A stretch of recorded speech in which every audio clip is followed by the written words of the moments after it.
Vous souvenez-vous d'Iron Man, le gentil connard de la Civil War?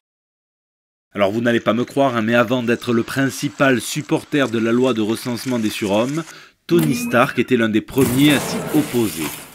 Regardez cet épisode de Amazing Spider-Man par Straczynski où il se rend au Sénat avec son nouveau meilleur pote, son BFF Peter Parker, pour protester contre la loi devant... devant François Hollande apparemment. Le voilà l'ennemi, Peter.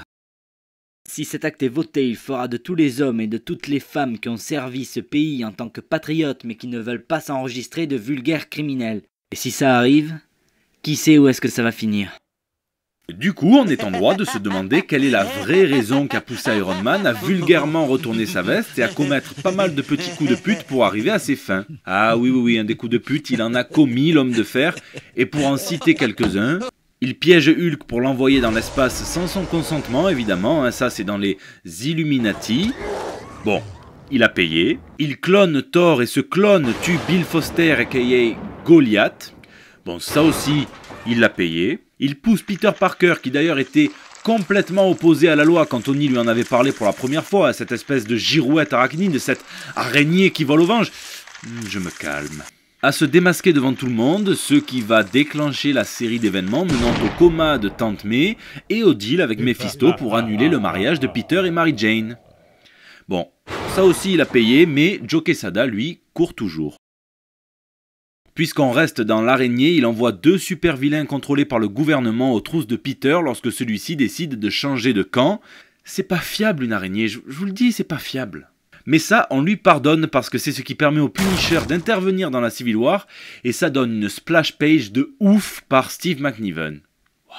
On peut aussi mentionner que lorsqu'il faisait son Captain America devant le Sénat, il n'en restait pas moins un Patrick Balkany plein de magouilles et de complots puisque pour arriver à ses fins, il avait mis en scène l'attaque de l'homme de Titane à son encontre en espérant que cela retarde le vote de l'amendement. Et ça avait marché, du moins jusqu'à la tragédie de Stanford où Nitro a tué près de 600 personnes. Du coup, la loi a inévitablement été votée et tout d'un coup, comme ça, Tony Stark en est devenu le principal et le plus fervent supporter. Et tout ça pourquoi au final? Comment est-ce que Stark est passé du côté obscur? Tout le monde croit que c'est à cause de cette altercation dans Civil War numéro 1, reproduite dans le film d'ailleurs. Ce moment où la maman d'une des victimes de Stanford lui crache vulgairement à la figure, le rendant responsable de tout ce cirque. Mais non! Non. La vraie raison, on la trouve dans Iron Man, Captain America, Casualties of War, les victimes de guerre par Christos Gage, Jeremy Owen et Mark Morales, alors que Steve et Tony décident d'une trêve pour se rencontrer et parler un petit peu en situation de crise. Iron Man révèle qu'il a vu l'avenir que réservait le gouvernement aux super-héros, le projet Wide Awake. Des sentinelles plein le ciel chassant les surhumains, des circuits inhibiteurs implantés de force dans les cerveaux de ces individus pour supprimer leur pouvoir, des tests d'ADN réalisés sur l'ensemble de la population afin de détecter les menaces avant même qu'elles ne naissent. Voilà le futur que Tony cherche à éviter à ses collègues en se mettant aux commandes de cette loi.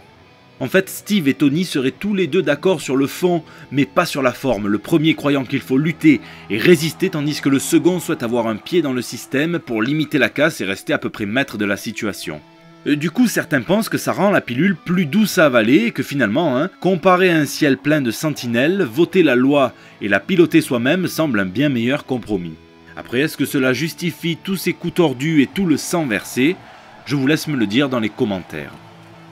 PS, post-scriptum, dans la série des coups de pute, j'ai zappé de vous dire que notre cher Iron Man a tenté de provoquer une guerre avec les Atlantes pour retourner l'opinion publique en sa faveur et réunir des sous pour son initiative. Oui. Il est en effet le traître qui modifie les nanites dans le sang de Norman Osborn de sorte que celui-ci tire avec un vieux pistolet tout pourri sur l'ambassadeur Atlante, puis se fasse évidemment capturer tout de suite en bon coupable idéal.